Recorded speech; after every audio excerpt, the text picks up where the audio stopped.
we're going to be talking about Antarctica. Girls, have you ever watched a documentary about Antarctica? To be honest, Not no. really. But I have in my social studies class in school. But I know a lot about Antarctica. Do you like it? Yeah, I love Antarctica. Would you visit Antarctica? No. Yeah, actually I would. For Oh, the like Swim with the 3 days. penguins. Yeah, I was about to say that. For like 3 days, that's it. No, But the I'll polar go bears- for But if you see a polar bear, I'm running. No, I'm gonna go on its back and then I'm gonna run with it. No, I'm just gonna start skating. I'm gonna pretend it's a horse, but like in Antarctica. Guys, what is the first thing you would take with you when you're like going to Antarctica? Probably jackets. Like jackets, I'll take warm a clothes. fish. Why a fish? Put it in the water. He's gonna die. I would take a sword in case of a polar bear coming to me. Aching! Are you actually really scared of a polar bear right now? Yes. Are you not scared? Just imagine it's running after you right now. Now, just to think of that, I might take Sonic's shoes. Or the Flash's suit. Do you think you'd be scared from animals that live in Antarctica? Yes. Yeah, sure. I like seals and penguins, but the polar bears, no, I'm running from them. I'll hide in the water. What? Oh, it's freezing cold. Okay. The southernmost continent in the world, Antarctica, continent surrounds to the South Pole. Its name means opposite to the Arctic. The Arctic is the region around the North Pole. Wait, Antarctica is a continent? Yes, it is a continent. I didn't know. I thought there was only 2 continents. Like the 5th What? biggest. He said 2 continents. Has There's it? 7. 7? Yes. Yes. What? There's Asia and Africa. There isn't more than that. Europe. No, there's where's Europe, there's South Antarctica. America. What? South America's a North Yes. America. South America. Those are countries. No, there's They're like, continents. it's like South America, I think, only. Like 2. No, 2. North and South. I don't know, we're talking about Antarctica right now. Okay, the 5th largest continent is Antarctica. So, it's like, it has a greater land area than both Europe and Australia. See, Australia is there's- also a continent. Yeah, there's more. I thought you were gonna say my brain. But Antarctica has no permanent human population. So you won't see a single human being. Just one. No, one. No, like a little bit. But I like, see one human. Me. I'll Wait, go there. what did you say? Make sure to go You there. won't see any human beings except for Layal. Huh? Huh? Glaciers, an ice sheet covers nearly all of Antarctica. It contains 90% of the world's ice and 70% of the world's fresh water. At its thickest point, the ice sheet is 15,670 feet tall, 4,776 meters deep. The extreme cold has kept the continent almost empty of life. Some mosses and liverworts grow in ice-free areas along the coast, and 2 types of flowering plants grow in the peninsula. Samosa? No. Native land animals are limited to certain kinds of arthropods or insect-like animals. About 45 kinds of birds live in Antarctica. Do you know that? Oh, that's a lot of birds. The emperor and the Adelie penguins are found in large numbers around the entire coastline. Emperor? Which emperor? Penguins. Oh. Types of I penguins. thought you meant an ice emperor or something. When you said an emperor, I thought you meant like a penguin who had a crown. He was flaming Yeah. ice. I don't know. It's just a type of penguin. Gentoo and chinstrap penguins occupy the Antarctic peninsula, coasts, and some islands. Several kinds of seals and whales inhabit the waters around Antarctica. Fishes limited in Antarctic include the Antarctic cod and the ice fish. Guys, do you know that Antarctica is the coldest continent in our planet? I'm already freezing at reading about Antarctica. He actually hears right like a bit colder now. So how is it gonna be in Antarctica? My hand is literally shaking. Do you know that Antarctica contains 90% of the world's ice? And it contains 90% of fresh water. I think it would be the most delicious water at 3 a.m. Guys, since we're talking about Antarctica, let's share the story of the penguins for our dear viewers. Sure, I'll start. Once upon a time, in the frozen land of Antarctica, a group of penguins lived together. They were so happy and playful, and they spent their days swimming and sliding on the ice. But one day, something strange happened. The sun disappeared, and the penguins didn't see it for many months. The land became dark and cold, and the penguins didn't know what to do. At first, they tried to keep playing and having fun as always, but it was too cold and dark, and they soon became unhappy and lonely. One day, a wise old penguin had an idea. Let's all huddle together and create a circle, she said.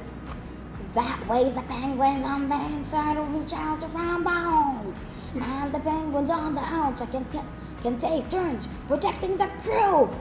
The other penguins liked this idea, so they quickly formed a circle. They huddled together and the penguins on the outside took turns switching places with the penguins on the inside. This worked well, and the penguins were able to stay warm and protected from the cold. They were also able to keep each other company, and they didn't have to feel so lonely anymore. As the months went by, the penguins continued to switch places in the circle. They worked together as a team, and they helped each other through the difficult times. Eventually, the sun returned, and the penguins were able to enjoy the warmth and light once again. They were grateful for their teamwork and for the support they had given each other during the long, dark months. Guys, what did we learn about the story? I learned that you should always have faith in yourself. Yeah. And teamwork makes the dream work. Fun fact about Antarctica is that it is the largest desert in the world. The nearest country to Antarctica is Argentina. You can actually visit Antarctica. You can go there by a helicopter or a ferry. The boat, not an actual ferry. But it'll cost you a fortune. In Kuwait, it's about 3,000 KD per person. What do you think I look like? Mr. Beast, Elon Musk. Never Jeff mind, Bezos. I'm not going to Antarctica anymore. Well, dear friends, that was the episode for today. I will see you guys the next time. Bye. In Antarctica. Yeah, in Antarctica. Yeah, we just hope we don't freeze.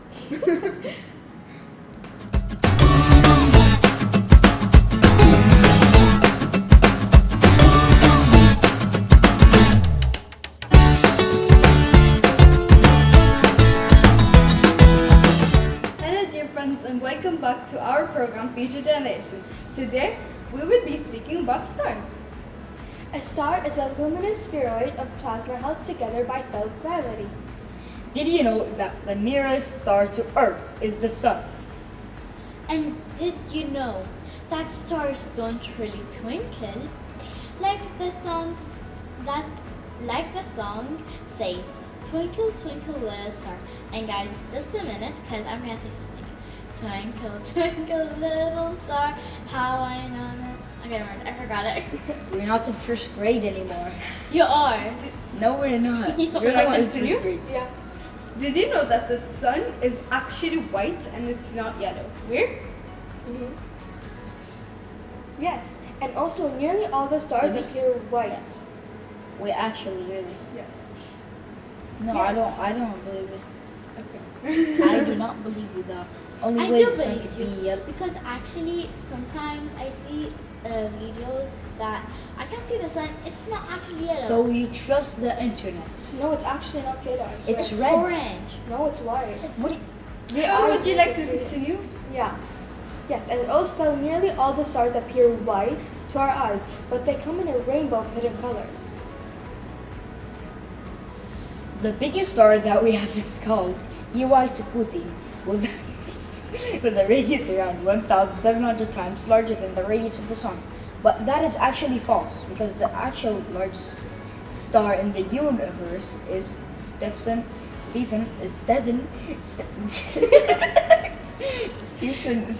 I don't know how to say the name, but Stephen. Yes, finally, Stephen 218, which is 2,198 times larger than the radius of the sun. So this Iwai-Sakuti, I don't know what it is. It's not actually the largest star in the world. I mean the universe. Guys, have you ever wondered why the sun is special? Maybe No. because it's the biggest thing I in think the universe. No, I mean, I have, but because it's in the center of the solar system. Because it helps like humans. Don't say the answer because I was gonna say it. I have to say it. Understand? Us, this. Guys, have you ever wondered why the sun is special? I mean, I have wondered, but I don't know the answer. Hassan, Helps the plants, maybe. Maybe because it's in the center of the solar system. I don't think that, but it's because they have helped humans navigate through Earth. The first person to discover stars is Assyro-Babylonians around 1000 BC. Stars are actually made of giant balls of hot gas, mostly hydrogen with some helium and a small amount of elements. Dear viewers, now we are going to share a short story with you. Once upon a time, high up in the sky, there was a little star named Twinkle. Little star. Every night, Twinkle would shine brightly, watching us below. But Twinkle had a secret dream to visit the Earth and see what it was like. One night when the moon was full and the sky was clear, Twinkle decided it was time to make her dream come true. She closed her eyes, made a wish, and before she knew it, she started flying down towards Earth. As Twinkle descended, she saw beautiful cities and forests, sparkling rivers and majestic mountains. It was even more magnificent than she imagined. But just as she was about to land, a gust of wind blew her off, and Twinkle landed in a dark, mysterious forest. Feeling a little scared, Twinkle looked around and saw a friendly firefly named Sparks. Sparks showed Twinkle the way out of the forest and guarded her back to the night sky. Twinkle thanked Sparks for his kindness and help and said goodbye. She continued her journey across the sky, meeting other stars along the way. Twinkle realized that being a star and shining brightly was her true calling. She found joy in her own special place. Every night, Twinkle would shine brightly with many other stars in the sky. So guys, what do you think the moral of the story is? That you should always twinkle. I don't know. Maybe that You should, you like- always have to get along with the thing. Understand? Yeah, how about you? I think it's because you always need to be happy and sparkling shine. I was just about to say that. How about you, George? I think that you should always help someone. Like when Twinkle fell and Sparks helped her. So you should always help someone with kindness. Nice. So, dear viewers, that was our segment for today. I hope you enjoyed. See you in another segment. Bye. Bye.